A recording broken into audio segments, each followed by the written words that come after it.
Two identical requests, same endpoint, same payload. One gets through, the other gets blocked. Why?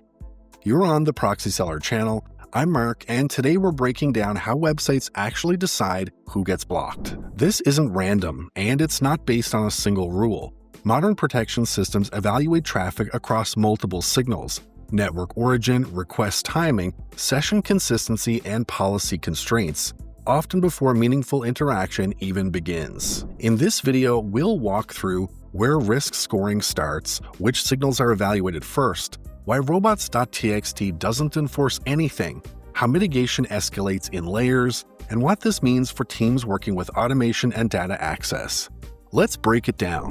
What is risk scoring? Risk scoring is a traffic evaluation mechanism used in bot detection and web security systems. A website evaluates measurable request attributes rather than intent, including IP origin, request frequency, session continuity, and device characteristics. At scale, this relies on large datasets. An IMC 2025 study analyzed approximately 3.9 million external web requests over 40 days across 36 websites, illustrating the data volume behind traffic assessment systems.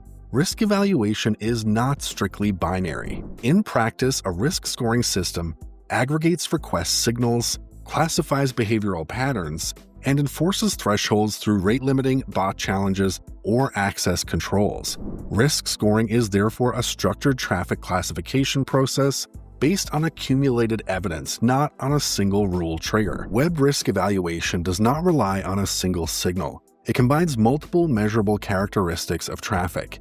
Here are 5 core categories of signals commonly involved in traffic risk assessment. Factor 1: source and traffic concentration. Traffic distribution on the web is highly uneven. In an IMC 2025 study analyzing approximately 3.9 million external requests across 36 websites over 40 days, researchers found that 20 automated agents accounted for more than 40% of the observed traffic volume. That kind of concentration makes source profiling and traffic volume measurable risk indicators. Risk systems therefore evaluate not only where traffic comes from, but also how much of it is associated with a single source over time. Factor 2: request velocity. Request frequency is a directly measurable signal. Sustained high-frequency requests, tightly spaced intervals, or consistent automated timing patterns can differ significantly from short, irregular browsing sessions. Rate thresholds and anomaly detection mechanisms use timing data to distinguish between typical interactive sessions and sustained automated access.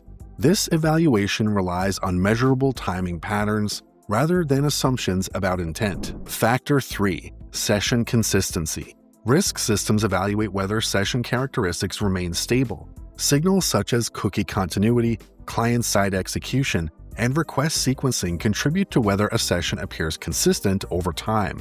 Risk evaluation is typically based on aggregated session behavior rather than isolated requests. Factor 4: policy and access constraints.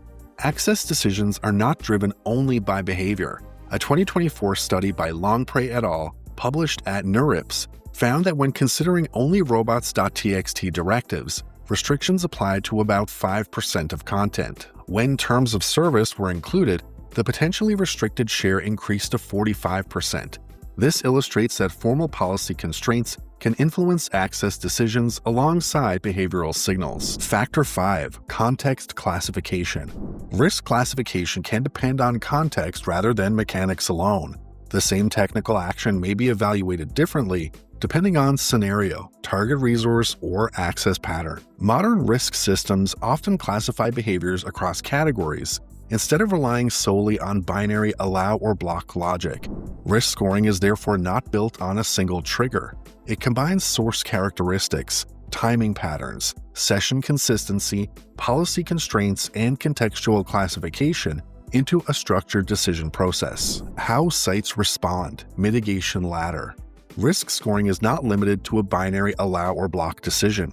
Protection systems often apply graduated responses. Level 1: friction. Challenges, temporary slowdowns, or queuing mechanisms are introduced to distinguish interactive sessions from sustained automated access. Level 2: targeted restriction. A specific IP address or session may be denied or repeatedly challenged.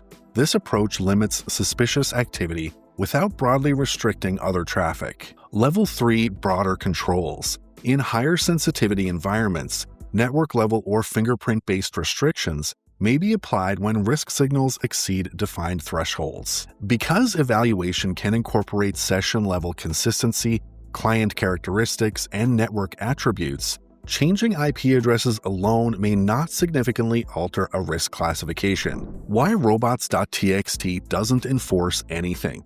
Robots.txt is part of the robots exclusion protocol. It provides access instructions to crawlers, but it does not technically prevent HTTP requests.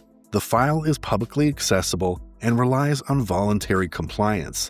A client that chooses not to follow its directives can still request the same resources. Enforcement, when applied, is implemented through technical mechanisms such as request filtering, rate limiting, bot management systems, or network-level controls. In other words, robots.txt communicates access preferences. Access control and mitigation mechanisms implement enforcement. The key takeaway: where the score starts. Across different signals, some inputs are available earlier than others. Network origin is one of them. An IP address maps to a network, and that network maps to an autonomous system number, or ASN. These attributes are observable before any session behavior accumulates. Because origin metadata is immediately available, it can serve as an initial classification signal in traffic evaluation systems.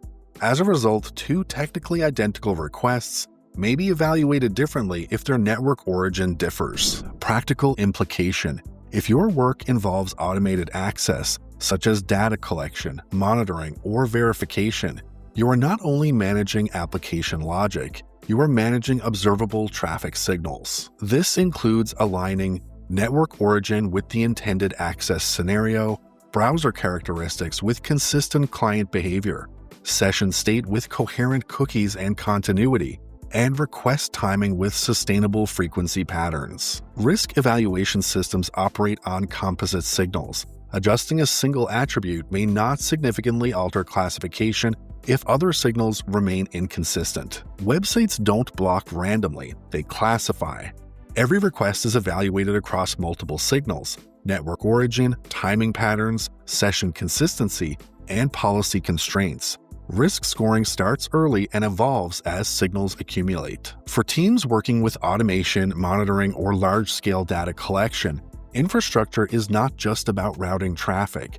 It's about aligning traffic characteristics with how modern risk systems evaluate requests. At Proxy-Seller, we design proxy infrastructure with that model in mind, helping companies manage network origin, session stability, and scalable access across different scenarios. Our focus is on reliability, transparency, and production-ready deployment. Subscribe to the Proxy-Seller channel for deeper technical insights and practical guidance on building resilient data access infrastructure. And I'll see you in the next video.